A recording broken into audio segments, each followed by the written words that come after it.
बिस्मिल्लाहिर्रहमानिर्रहीम। अस्सलाम वालेकुम वीवर। आज मैं बकरा स्पेशल में बनाने लगी हूँ बीफ कढ़ाई। आप इसको मटन के साथ भी बना सकते हैं और बीफ के साथ ही बहुत ही मज़े की बनती है और मिनटों में तैयार होती है। तो आप इसको इस ईद पर ज़रूर ट्राई कीजिए और ख़ुद भी खाइए और अपने मेहमानों को भी खिलाइए। बहुत ही मज़ेदार सी हमारी बीफ कढ़ाई रेडी होती है। तो यहाँ पर मैंने बीफ ले लिया है 1 kg और इसके साथ मैंने थोड़ा सा फ़ैट भी लिया है। फ़ैट वाला ये बीफ है। इसके साथ कढ़ाई बहुत मज़ेदार और बहुत ही लजीज रेडी होती है। तो आप ज़रूर इसको शामिल कीजिए। और इसके मैंने छोटे छोटे पीसेस कर लिए हैं। तो इसको मैंने प्रेशर कुकर में शामिल कर दिया है। अब मैं इसमें डाल दूंगी 4 मीडियम साइज़ के प्याज। इनको मैंने स्लाइस में कट किया हुआ है। जो चिकन कढ़ाई होती है उसमें आप प्याज ना भी डालें तो वो मज़े की लगती है, लेकिन बीफ में प्याज ज़रूर शामिल कीजिए। और यहाँ पर मैंने 6 अदद इसमें टमाटर डाल दिए हैं 2 पीस में कट किए हुए। 2 टेबलस्पून लहसुन अदरक का पेस्ट शामिल कर दिया है और 1 टेबलस्पून इसमें मैंने नमक का शामिल कर दिया है। हाफ़ टी स्पून हल्दी पाउडर शामिल कर दीजिए।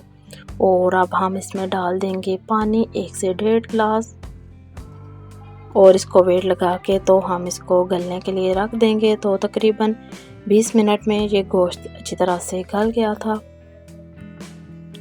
गोश्त गल गया है। अब मैंने इसको कढ़ाई में ट्रांसफ़र कर दिया है और इसमें जो पानी है इसको हम ड्राई कर लेंगे। गोश्त जो है अच्छी तरह से गला हुआ है।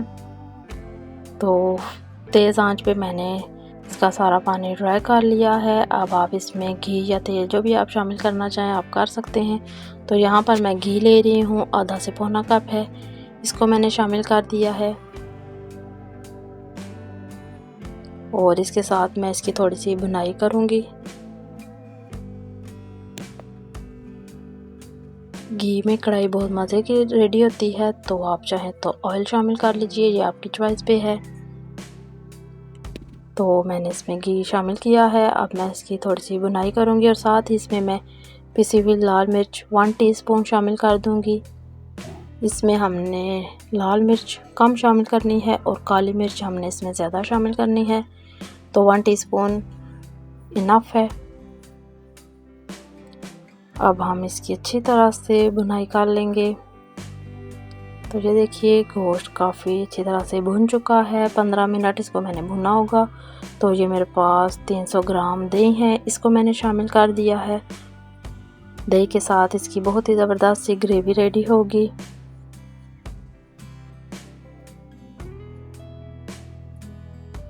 तो अब हम इसमें साथ ही शामिल कर देंगे, ये हमारे पास है धनिया पाउडर 1 टेबलस्पून और ये हमारे पास है ज़ीरा भुना हुआ कुटा हुआ 1 टेबलस्पून और काली मिर्च का पाउडर भी 1 टेबलस्पून है। इन तीनों चीज़ों को डाल के तो हम इसको थोड़ा सा और पका लेंगे। ये हमेशा एंड में डलता है, आपने इसको पहले बिल्कुल भी शामिल नहीं करना इन मसालों को। तो जब गोश्त अच्छी तरह से भुन जाए तो एंड में इसको शामिल कीजिए। तो अब हम इसमें डाल देंगे हाफ़ टी स्पून कसूरी मेथी और इसको हम थोड़ा सा और भून लेंगे। आपको जितनी ग्रेवी चाहिए आप उतनी ही रखिए। तो अगर आपको इतनी इनफ लग रही है तो आप फ्लेम को ऑफ़ कर दीजिए। तो मैं इसको बस थोड़ा सा और फ्राई करूँगी, कवर करके इसको 1-2 मिनट के लिए दम पे रख दूँगी। तो ये देखिए माशाल्लाह से ज़बरदस्त सी हमारी बीफ कढ़ाई रेडी हो गई है। बहुत ही प्यारा कलर आया है और टेस्ट में भी ये बेहद लजीज बनी थी। तो आप ज़रूर ट्राई कीजिएगा। अब हम इसके ऊपर कटी हुई अदरक और हरी मिर्चें और हरा धनिया शामिल कर देंगे और ये बिल्कुल होटलों के फ्लेवर की तरह बनती है। आप इसको ज़रूर ट्राई कीजिएगा और इसको आप रोटी के साथ, नान के साथ सर्व कीजिए, मेहमानों को, खुद भी खाइए। तो ये हमारी मज़ेदार सी बीफ कढ़ाई रेडी हो गई है। अगर आपको मेरी ये रेसिपी अच्छी लगे तो इसको लाइक और शेयर करना मत भूलिएगा। और आप अभी तक मेरे चैनल पर न्यू हैं तो प्लीज़ ज्वाइन कर लीजिए बेल के साथ। इस चैनल पर आपको बहुत ही इजी और मज़ेदार सी रेसिपीज़ मिलेंगी। तो मुझे आपके कमेंट का इंतज़ार रहेगा। मिलते हैं नेक्स्ट अच्छी सी वीडियो के साथ, तब तक अल्लाह हाफिज़।